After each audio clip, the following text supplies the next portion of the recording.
Has the Romanian deadlift left you with nothing but back pain? You've tried mimicking the movement hundreds of times over and over again, but you still can't feel the tension in your hamstrings and glutes. You've even told yourself, maybe this exercise just isn't for me. Maybe you and I just are never meant to be together. But maybe you're just missing these key things to help you improve and perfect your RDL form. Stay tuned as we break it down from top to bottom.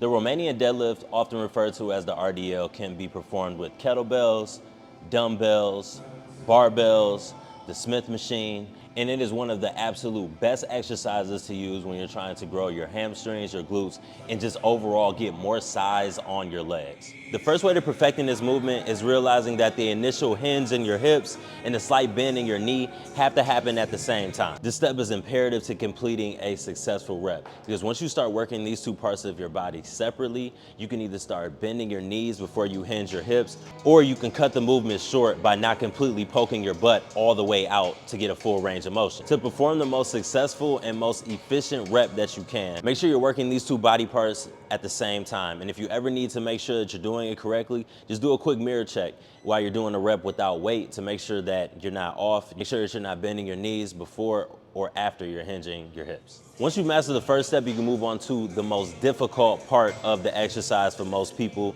especially people who are just beginning to do this exercise. And that is not curving your back, keeping it straight back throughout the entire set. And I'm gonna show you exactly how to do that. Don't let your shoulders slouch. Keep a tall and stable chest. Pushing out with your glutes and hamstrings, not bending with your back.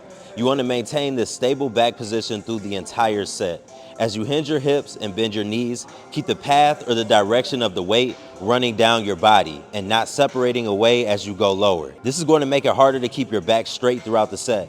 If you struggle with keeping the kettlebell, dumbbell, whatever you're using, the barbell, in that line with your body, that path, keeping it up and down and not pulling it out further. So the more I pull this bar out, the more I'm in a position to want to round my back out. So I want to make sure that the pathway of the bar is staying up and down. The Smith machine is going to help me do that almost perfectly, because this is in a fixed position. So however I place myself in front of the Smith machine is where I'm pretty much going to stay throughout the set. So if I'm really far away here, which is a bad position to be at, and I'm hinging over here, I can still curve my back.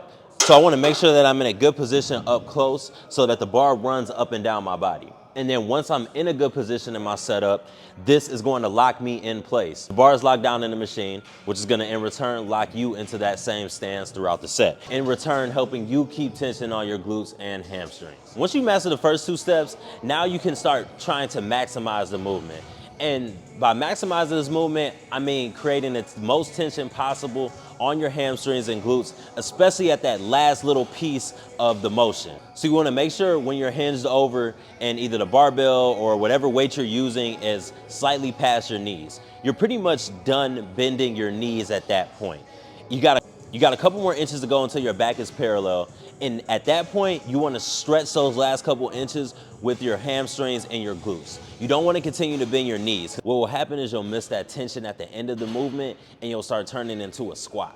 You want to make sure that you're stretching that muscle group out at the end, and then you're pushing through your hamstrings and your glutes to return back up to the top position. A good rule of thumb is to make sure that your back is at a parallel position. That's always a good rule of thumb. But if you want to take it even further, you can imagine that you've got a barbell, even if you're using dumbbells, and you got two 45-pound plates on the side. And when you're bending over, those two 45-pound plates are only going to allow you to go down so far. And as a good rule of thumb, you probably shouldn't be touching the ground with those plates when you're performing the exercise with the barbell anyway. But you probably want to stop the movement a couple inches before those plates hit the ground. And you can kind of think and imagine and mimic that when you're using kettlebells or dumbbells or even the Smith machine to make sure that you're not going lower than parallel and overextending this movement and putting your back at risk for injury. That is it, guys, for perfecting the RDL. If you take these tips with you to the gym and you work with them, drop a comment, let me know how everything worked out. If you're looking for more videos like this in the future, make sure you also leave a comment in the comment section. Also, don't forget to hit that subscribe and notification button at the bottom.